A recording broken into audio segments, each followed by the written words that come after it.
Je m'appelle Anne Margalin. Bienvenue dans la saison 3 de Sweet Papy Podcast.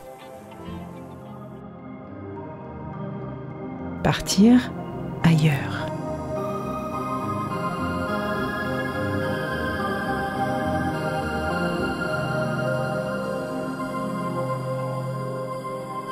La plupart des gens pensent que le métavers, c'est de la pure science-fiction qui va bientôt disparaître. Beaucoup ont peur de ce que représentent les NFT, ce monde virtuel. Et pourtant, nous restons fascinés depuis l'enfance par le fait de pouvoir se téléporter ailleurs, tels des personnages de Star Trek. Cosmos 1999, de pouvoir voyager ailleurs. Alors aujourd'hui, je vous invite à écouter attentivement le cofondateur de France Méta, Pierre Paperon, un grand spécialiste du numérique qui parle à l'oreille des plus grands. Dans la seconde partie de notre entretien avec Pierre Paperon, nous partons dans le transgénérationnel avec mon avatar qui parlerait à Sweet Papy quand il avait 30 ans. On discute de béguinage à la ferme, de ChatGPT, d'intelligence artificielle, d'encapsuler notre proche pour continuer à vivre avec un défunt. Enfin bon, voilà, on embarque sur des tas de sujets différents et tout aussi intéressants les uns que les autres. Je vous laisse écouter la suite.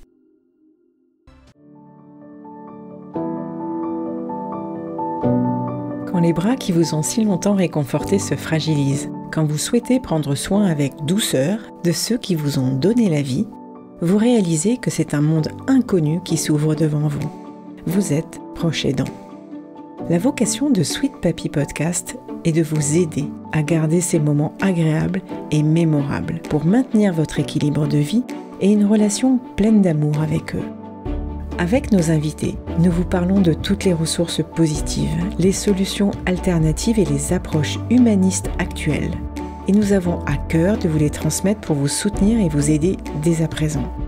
Alors je vous remercie de passer quelques minutes avec moi pour écouter les conseils d'une experte aidante et rejoindre ainsi une grande communauté bienveillante en cliquant dans le descriptif de l'épisode juste en dessous. Bonne écoute!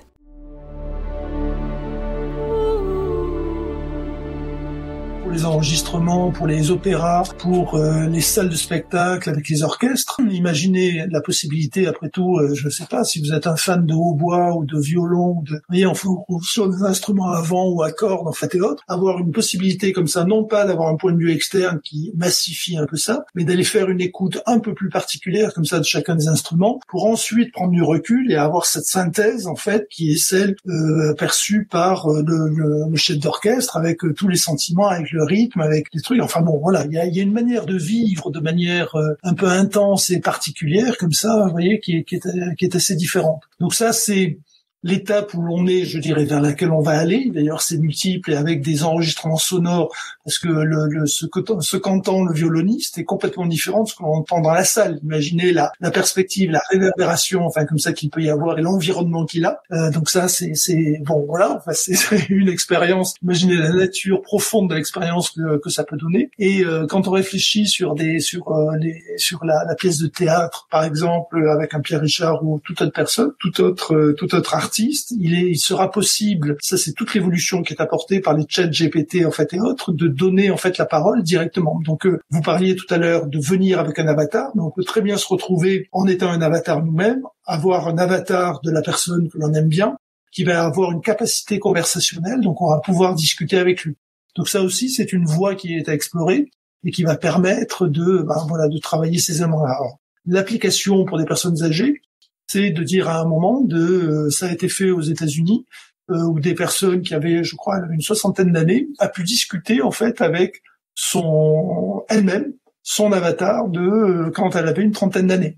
Donc il y a vous voyez, il y a toute une évolution comme ça qui est possible. Il y a un choix qui a été fait ça existe au Japon et en Chine où on a encapsulé en fait la personne avant qu'elle ne meure, je dirais pendant les quelques mois avant qu'elle ne meure, pour qu'elle soit recréée sous forme d'avatar et que l'on puisse continuer à parler avec elle. Donc, je ne sais pas, d'un point de vue psychanalytique, psychologique, ce que ça peut donner en termes d'acceptation de la mort, de faire son deuil. Manifestement, c'est quelque chose qui est très fortement demandé au Japon parce que ça permet de continuer à parler et la personne continue à répondre, enfin, et tout ça. Donc voilà, donc je sais ça pas. Se fait déjà au niveau sonore sur les tombes maintenant. Enfin sur les tombes, il y a des QR codes où on peut aller écouter son proche qui vient de décéder et il y a quelque chose qu'il a enregistré ou quelqu'un qui raconte sa vie et n'importe qui passe dans le cimetière peut faire avec le QR code et entendre la vie de la personne qui est enterrée là et c'est vrai que ça en virtuel ça peut être super intéressant aussi. Mais imaginez là que ça va beaucoup plus loin, c'est-à-dire vous pouvez converser avec la personne. Donc vous allez arriver sur la tombe de Jim Morrison, faire la chaise, et puis soudainement vous mettez votre QR code et vous vous mettez à parler avec Jim Morrison. Donc on a une manière comme ça de rendre, je dirais, vivants les cimetières, c'est-à-dire on va aller vers des paradoxes comme ça qui sont assez, je dirais, intellectuellement intéressants, éthiquement questionnable après, enfin vous voyez, avec la moralité, mais bon voilà, donc vous allez aller au Panthéon et avoir des possibilités de discuter directement avec toutes les personnes célèbres, des Malraux, enfin théoriques qui peuvent être là, s'il est bien là d'ailleurs, je sais plus, mais d'aller avoir ce genre de conversation là, avec une possibilité encore peut-être un peu plus loin, mais là on est dans la zone à 5 ans, 10 ans, où il y aura peut-être des hologrammes directement qui vont apparaître comme ça, donc non seulement vous avez cette capacité conversationnelle, mais ça sera avec un Voltaire qui sera là, en pied, en cap, en train de vous avec qui on pourra parler. Et avec qui on pourra parler, échanger, enfin tout ça, peut-être pas demander d'autographe, mais pas très loin. Donc si je vais plus loin, demain, dans quelques années, j'aurai peut-être possibilité de retrouver mon grand-père et de continuer une conversation que j'aurais stoppée avec lui. Ça sera exactement ça, et imaginez dans 50 ans, ça sera même l'arrière-grand-père avec qui on va pouvoir discuter. Donc c'est là où... Et si on va même plus loin, on peut même recréer comme ça une sorte de table familiale transgénérationnelle où on va se retrouver avec 5 avatars qui vont représenter peut-être 7 générations. Donc c'est là où je me dis qu'il n'y a pas encore eu d'un point de vue scénario filmique, il y a quand même des choses à penser qui dépassent, je sais pas, il y a des tas de veines qui n'ont pas encore été explorées parce qu'on parle beaucoup de voyage dans le temps. On a comme ça une compression temporelle et de simultanéité que permettent toute cette réflexion amorcée par le ou les métaverses, mais qui représentent, vous voyez, toute cette grande famille comme ça d'exploration, d'intégration de l'intelligence artificielle, plus le quantique qui va arriver là-dessus, plus un peu tous les outils qu'on a à notre disposition, les avatars conversationnels, enfin tous les éléments dont on a déjà parlé. Donc tout ça est en train un peu de fusionner, ça s'appelle le Web 3 et ça rend la chose quand même assez passionnante en termes pour tous les explorateurs qui peuvent exister et qui peuvent faire peur aussi bien sûr à beaucoup de personnes.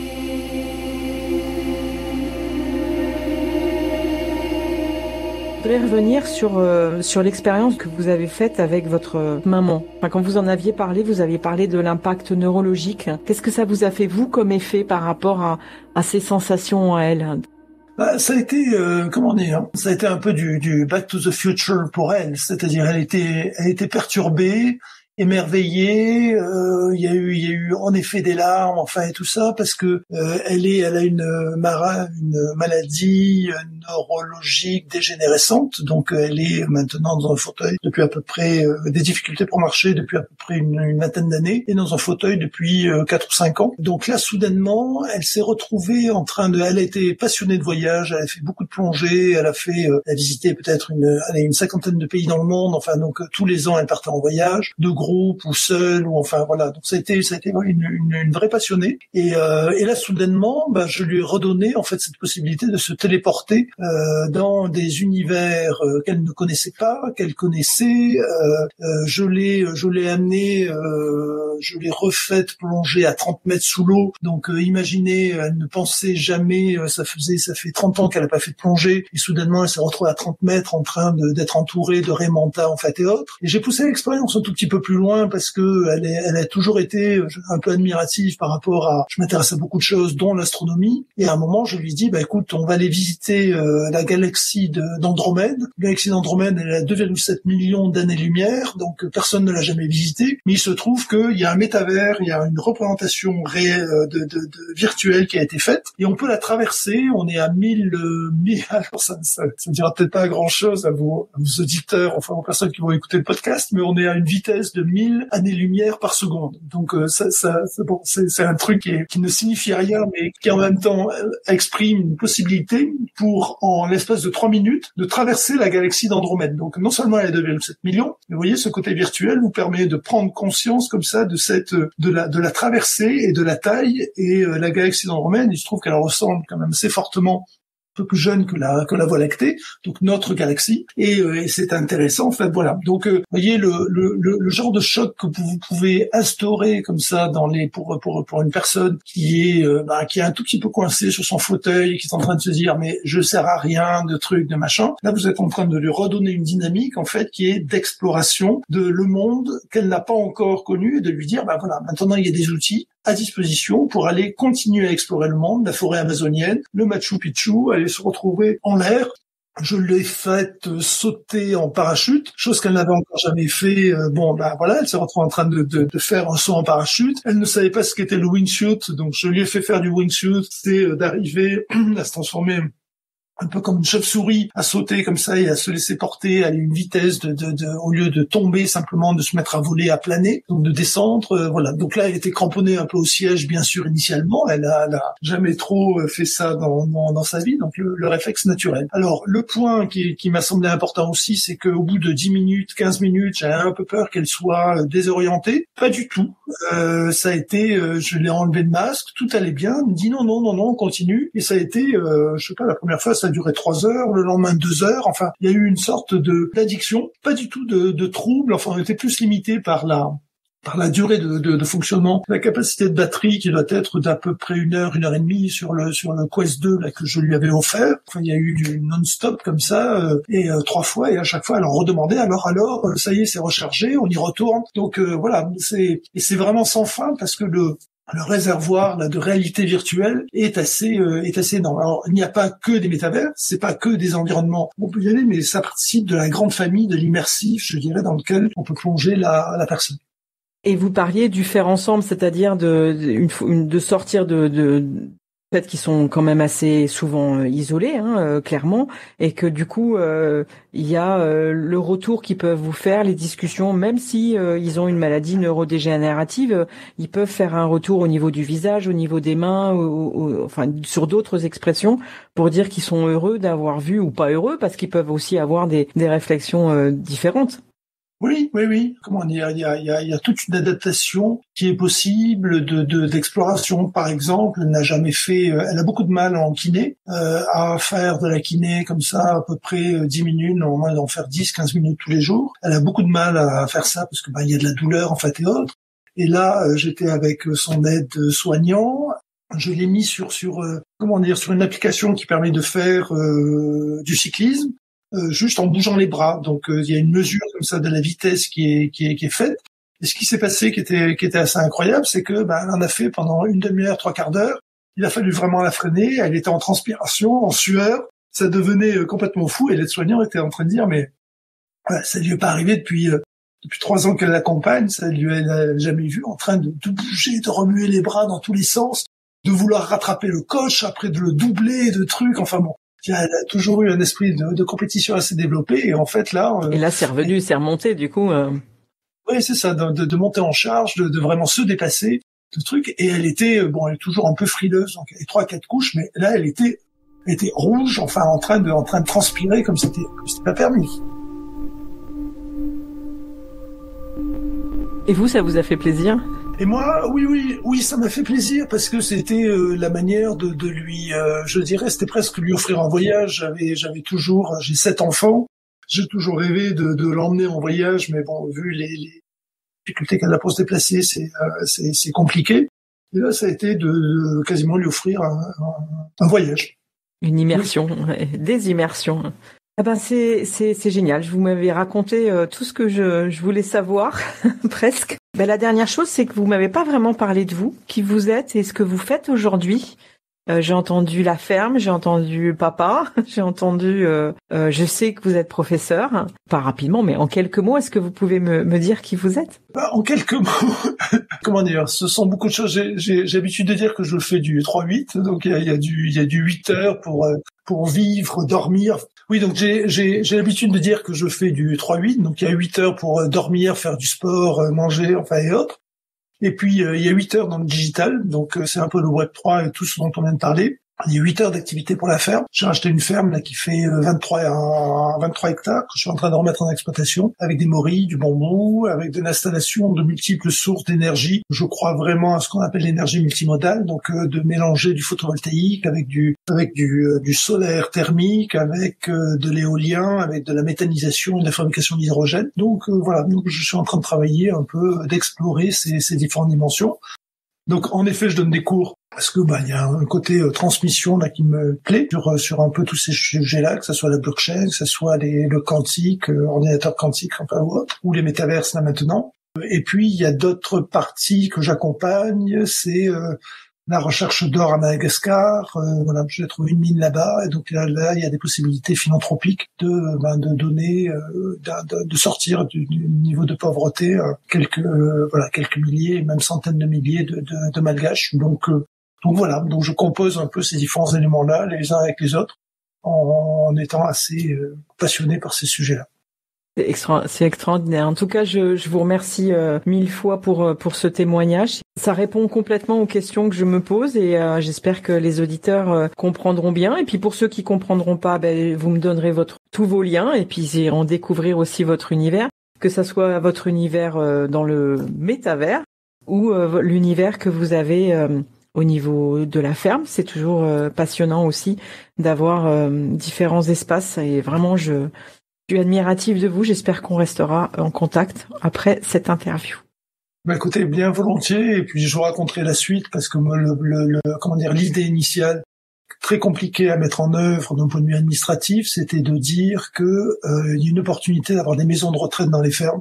Donc j'ai un énorme credo dans cet élément-là, cette possibilité que pourraient avoir les fermiers et les agriculteurs à héberger, à avoir et à partager en fait.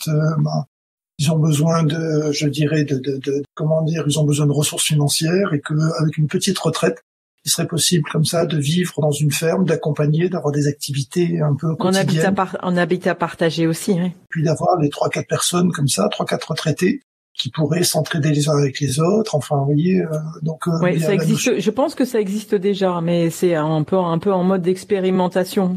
Expérimental et pas généralisé. Enfin, j'ai pas trop lu sur ces éléments-là. Donc moi, il y a 3-4 ans, quand le rachat de la ferme a été fait, c'était vraiment l'idée initiale, donc un peu basée sur l'idée des béguines, enfin un peu sur ces éléments-là, et de dire ça c'est une manière de donner du sens et surtout avoir une activité tous les jours. Et les chiffres montrent que quand on a 1 heure d'activité et qu'on arrive à avoir du sens, on gagne à peu près 5 à 8 ans sans complications médicales dans sa vie. Donc il y a des choses assez énormes. Et si vous avez un lien social aussi, c'est si vous mettez quelqu'un en solitude, et ça c'est le cas de pas mal de retraités comme ça qui se retrouvent seuls, notamment dans les grandes villes, c'est comme si on fumait une vingtaine de cigarettes par jour. Donc à un moment ça devient d'utilité publique que d'avoir des politiques un peu plus axées comme ça sur le maintien des seniors à un bon niveau de qualité de vie. C'est pour ça que j'ai créé Sweet Papy Podcast, moi-même proche aidante de 3 nonagénaires, et il m'a paru indispensable dès le départ, au moment de la bascule vers la perte d'autonomie, quand ils n'ont plus pu s'occuper d'eux tout seuls, que il fallait qu'on soit là, puisqu'on devenait le parent de notre parent. Et j'ai le sentiment qu'en leur apportant ce côté positif, ils sont beaucoup mieux que si j'allais les regarder en pleurant toute la journée. Très clairement. Et là, vous me donnez la possibilité d'aller plus loin, donc ça veut dire que effectivement, mon avenir aussi, il n'est pas raccourci non plus. Donc, exceptionnel. Merci beaucoup. Je vous en prie, Anne.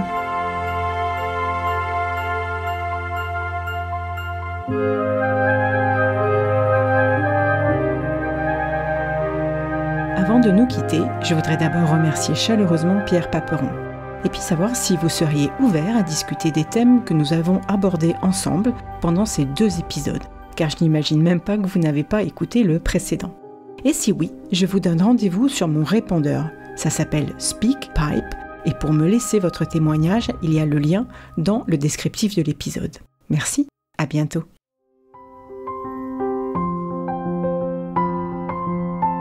Merci d'avoir écouté cet épisode où la parole est portée par le cœur. Au-delà du podcast, pour les personnes qui ressentent le besoin d'être accompagnées dans ce moment complexe, Nous vous proposerons très bientôt des solutions concrètes et de participer à des ateliers optimistes et inspirants spécialement conçus pour vous. Ça sera l'occasion de poser toutes les questions qui vous trottent dans la tête. Alors pour vous inscrire et suivre toute notre actualité, il vous suffit de nous envoyer un mail à sweetpapipodcast@gmail.com. D'ici là, prenez soin de vos proches et à dans 15 jours.